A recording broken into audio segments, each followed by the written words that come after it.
Nous voici dans la chapelle Saint-François. Saint François d'Assise, appelé aussi le Poverello, le petit pauvre, a vécu en Italie au début du XIIIe siècle. Il est généralement représenté avec une bure et une corde en guise de ceinture.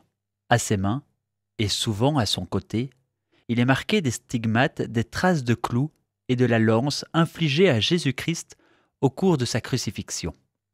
Les stigmates, il en a été marqué comme d'autres l'ont été plus récemment, Marthe Robin en France ou le Padre Pio en Italie.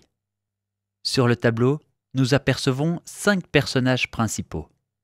En haut et au centre, la Vierge Marie portant l'enfant Jésus. Derrière elle, le grand croissant est la lune, dont il est fait mention dans l'Apocalypse. Marie et l'enfant Jésus donnent une corde aux hommes. Ces 3 hommes ont vécu au XIIIe siècle. On y retrouve à gauche le bon roi Louis IX, plus connu sous le nom de Saint Louis. C'est lui qui rendait la justice sous le chêne. À droite, saint Yves, le grand saint du Trégor.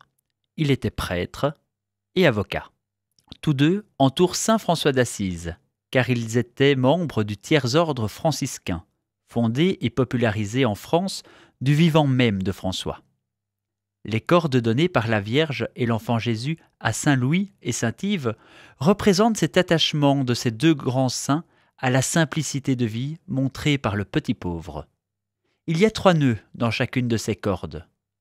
Ils représentent chacun l'un des 3 vœux des religieux: pauvreté, chasteté, obéissance.